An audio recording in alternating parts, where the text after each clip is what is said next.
Assalamualaikum warahmatullahi wabarakatuh. Perkenalkan, nama saya Mustafa. Saya berasal dari Pondok Pesantren An-Najiyah dari Sumawono, Semarang. Saya mengetahui ada seminar di sosial media, maka saya langsung meluncur ke MTA. Alhamdulillah.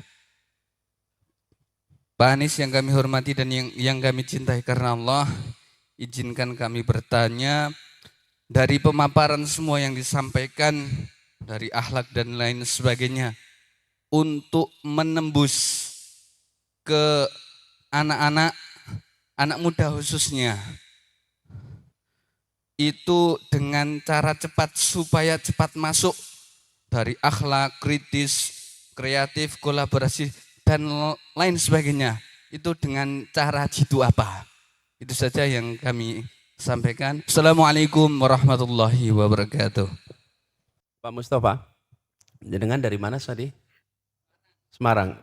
Sebagai apa, pengajar? Di mana? Pondok Pesantren An-Najiyah, Desa Kemuning, Kecamatan Sumawono, Kabupaten Semarang. Siap, makasih. Assalamualaikum warahmatullahi wabarakatuh. Perkenalkan, nama saya Galuh Dwi Ardiana, biasa dipanggil Galuh.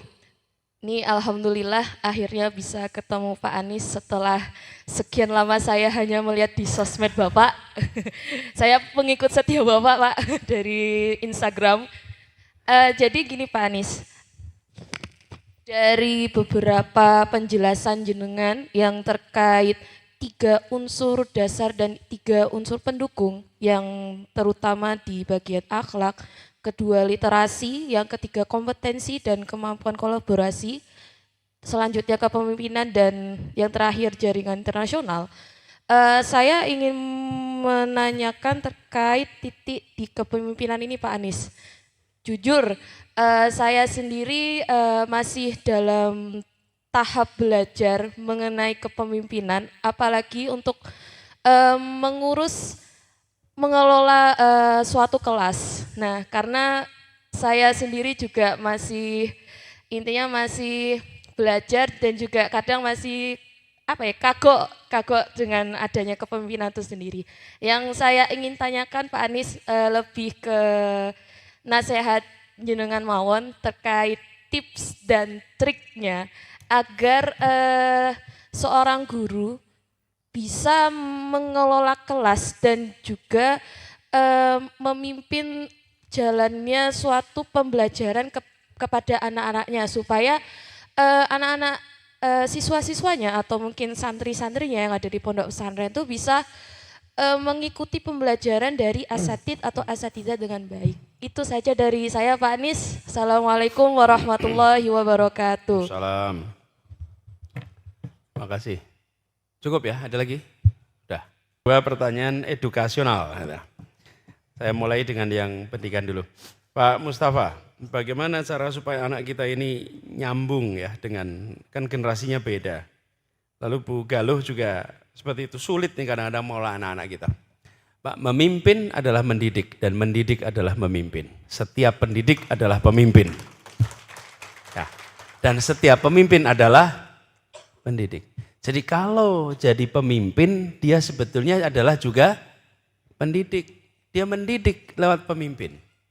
Jadi kalau ada pemimpin menjauhi nepotisme, maka dia mendidik negerinya untuk jauh dari nepotisme. Okay. Tapi kalau ada pemimpin menjalankan nepotisme, maka dia mendidik negerinya untuk nepotisme. Karena memimpin adalah mendidik.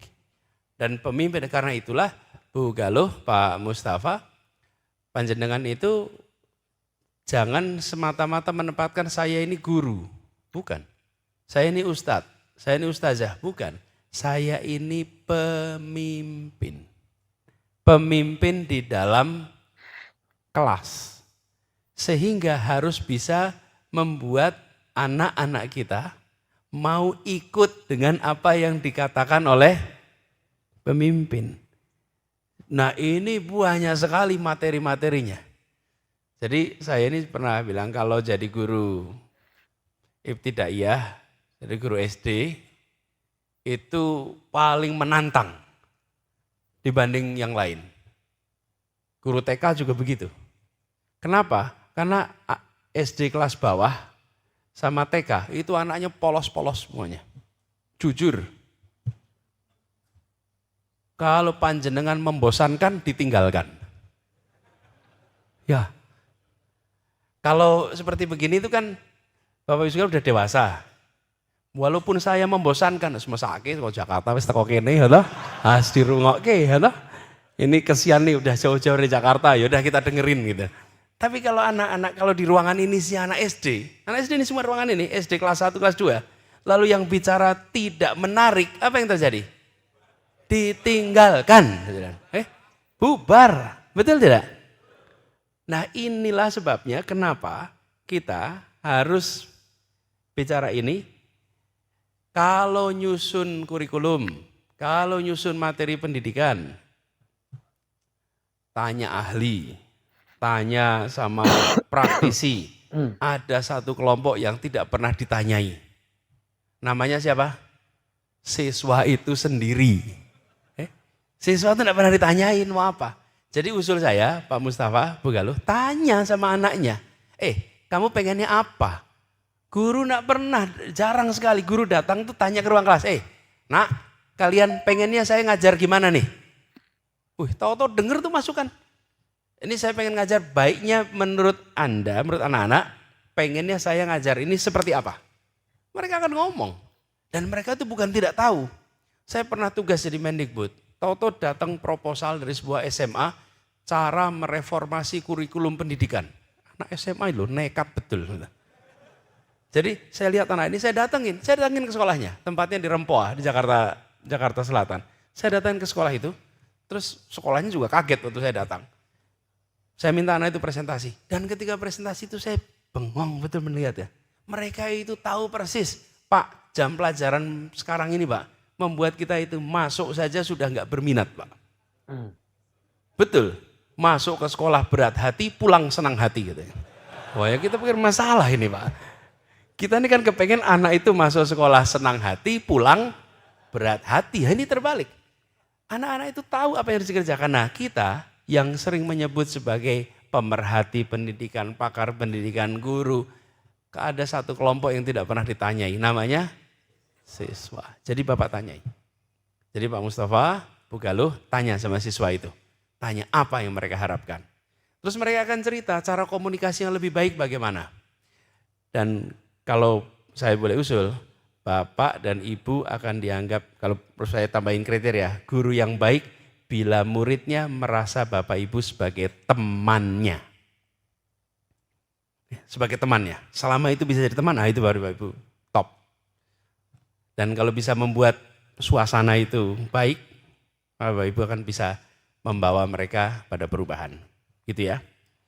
Ya, kita sudah melihat bagaimana Pak Anies menjawab sebuah pertanyaan-pertanyaan terkait dengan dunia pendidikan, yang bagaimana tips cara mengelola kelas, cara mengelola siswa-siswa agar bisa punya daya saing yang tinggi, punya minat baca yang banyak, dan juga senantiasa menjunjung nilai-nilai etika dan juga moral budaya bangsa.